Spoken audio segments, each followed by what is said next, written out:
Puji Tuhan, malam hari ini kembali kita akan mendengarkan kebenaran firman Tuhan. Tapi sebelum itu kita akan berdoa. Kita satu di dalam doa.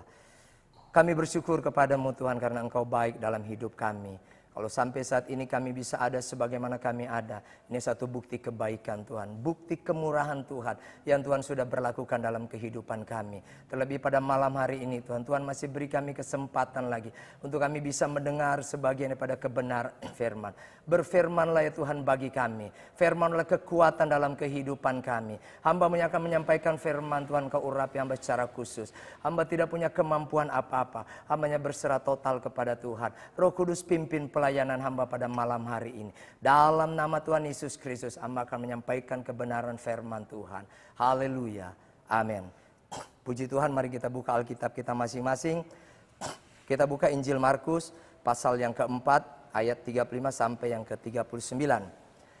Pada hari itu, waktu hari sudah petang, Yesus berkata kepada mereka, marilah kita bertolak ke seberang. Mereka meninggalkan orang banyak dan membawa Yesus beserta dengan mereka dalam perahu di mana Yesus telah duduk, dan perahu-perahu lain juga menyertai Dia. Lalu mengamuklah taufan yang sangat dahsyat, dan ombak menyembur masuk ke dalam perahu sehingga perahu itu mulai penuh dengan air. Pada waktu itu Yesus sedang tidur di buritan di sebuah tilam. Maka murid-muridnya membangunkan Dia dan berkata kepadanya, Guru, Engkau tidak peduli kalau kita binasa? Ia pun bangun menghardik angin itu dan berkata kepada danau itu, diam, tenanglah. Lalu angin itu reda dan danau itu menjadi teduh sekali. Puji Tuhan, sampai di situ pembacaan firman Tuhan kita pada malam hari ini. Satu kisah sudah kita baca dalam Alkitab tadi, di mana pada ayat yang ke-37, di situ sangat jelas murid-murid Tuhan Yesus menghadapi satu masalah. Dalam perjalanan mereka, mereka diperhadapkan dengan taufan yang sangat dahsyat. Ada badai yang menerpa perahu mereka. Ada badai yang menghadang perjalanan mereka. Padahal ada Yesus bersama dengan mereka. Saya mau katakan malam hari ini, bersama Yesus, kita hidup di dalam Yesus, kita miliki Yesus, kita hidup di dalam kesetiaan. Itu bukan jaminan bagi kita untuk kita tidak menghadapi masalah. Itu bukan jaminan bagi kita untuk kita tidak menghadapi pergumulan, untuk kita hidup enak-enak saja, untuk kita hidup aman-aman saja. Itu bukan jaminan bagi kita. Tuhan Yesus tidak pernah berjanji laut tetap tenang. Tuhan Yesus tidak pernah berjanji awan tetap cerah. Kadang-kala awan ada mendungnya.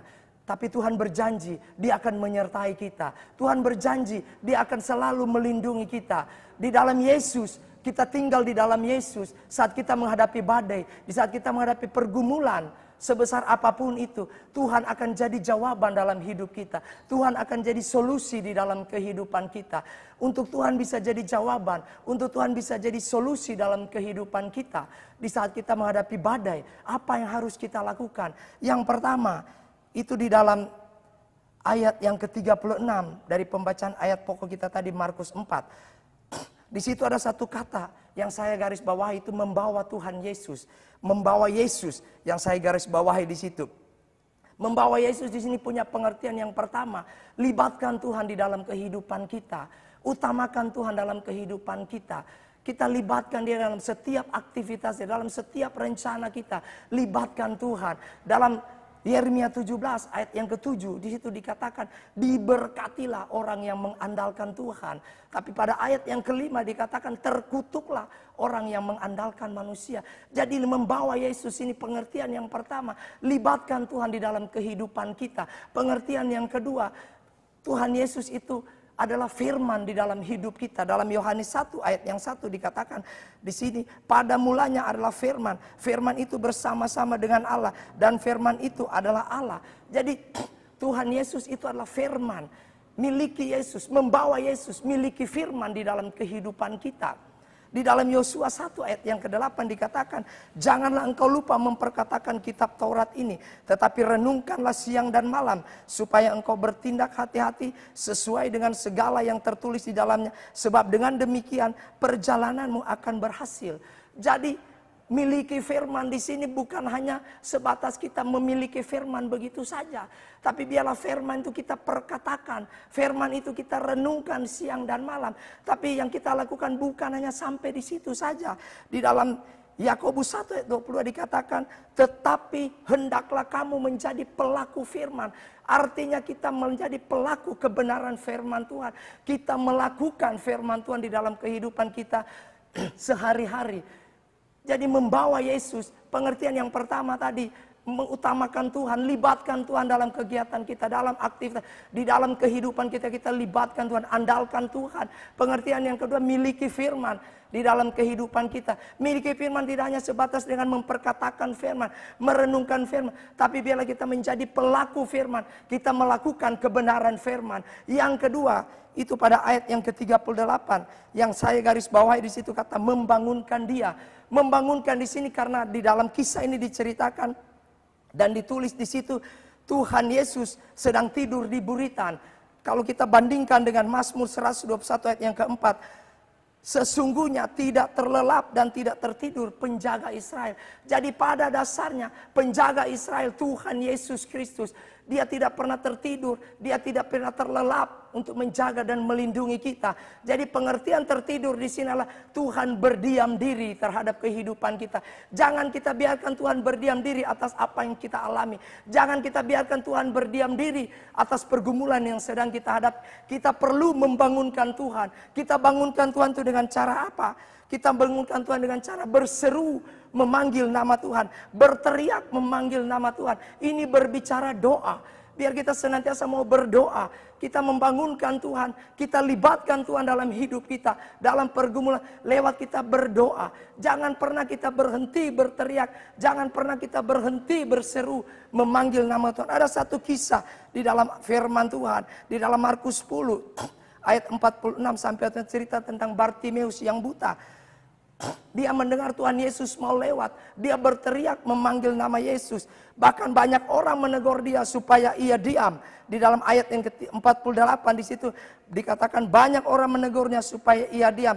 Namun semakin keras ia berseru, anak Daud, kasihanilah aku. Apa yang menjadi pergumulan kita? Badai apa yang sedang menimpa kita saat ini? Biarlah kita terus berseru. Kita memanggil nama Tuhan, berteriak. Meskipun mungkin ada yang melarang kita. Meskipun ada yang menyuruh kita diam.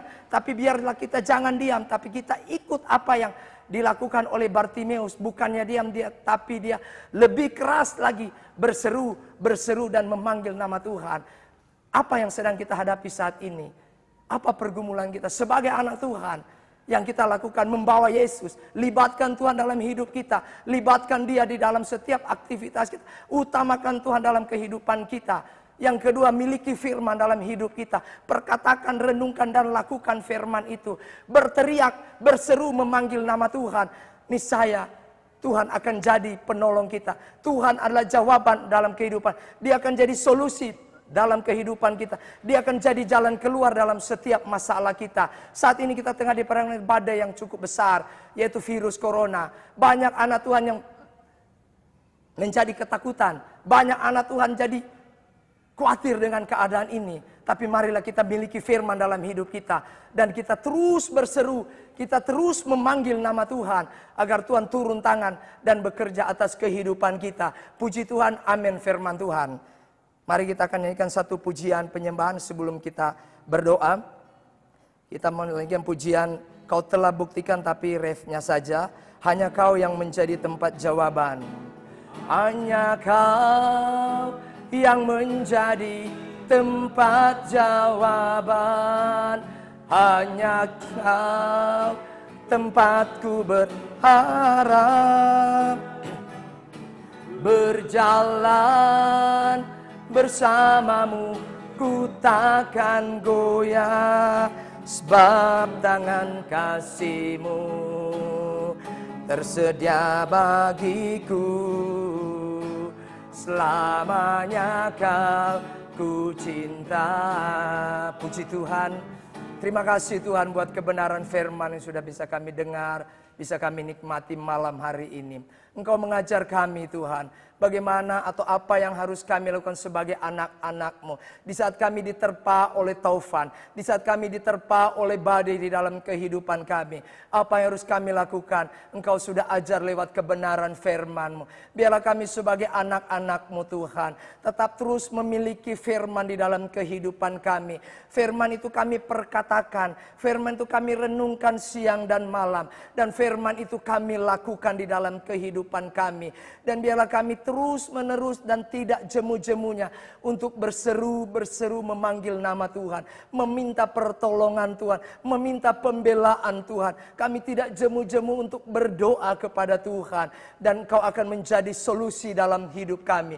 Engkau akan menjadi jawaban di dalam kehidupan kami. Engkau menjadi jalan keluar dalam masalah yang sedang kami hadapi. Terima kasih banyak Tuhan Yesus. Terpuji-pujilah nama Tuhan. Saat ini Tuhan tahu badai apa yang sedang menimpa kami. Badai apa yang sedang menerpa kami Tuhan. Yang sedang menerpa di muka bumi ini. Termasuk bangsa Indonesia, Sulawesi Utara, Kota Manado Tuhan. Di mana-mana Tuhan virus corona sedang menyebar di sana sini Tuhan. Sudah banyak yang menjadi korban Tuhan. Dan virus ini membuat kami ketakutan. Membuat kami khawatir. Membuat kami tidak bebas beraktivitas. Membuat kami tidak bebas melakukan pekerjaan Tuhan. Karena ketakutan akan virus ini. Tapi lewat kebenaran firman ini Tuhan. Menguatkan iman kami. Bahwa Engkau adalah jawaban dalam hidup kami. Engkau adalah solusi di dalam kehidupan kami. Engkau menjadi solusi dalam kami menghadapi badai ini Tuhan. Biarlah kami miliki firman. Dan terus menerus kami berseru kepada Tuhan. Engkau akan menjadi solusi bagi kami. Engkau akan menjadi jalan keluar bagi kami. Dan kami terlalu yakin dan percaya. Kami akan segera bebas dari musibah ini. Terima kasih banyak Tuhan. Kami yakin dan percaya firman Tuhan sudah Engkau berkati. Dan kami yang sudah mendengar diberkati juga oleh Tuhan Yesus Kristus. Terima kasih Tuhan. Dalam nama Tuhan Yesus Kristus kami sudah berdoa mengucap syukur. Haleluya. Amin.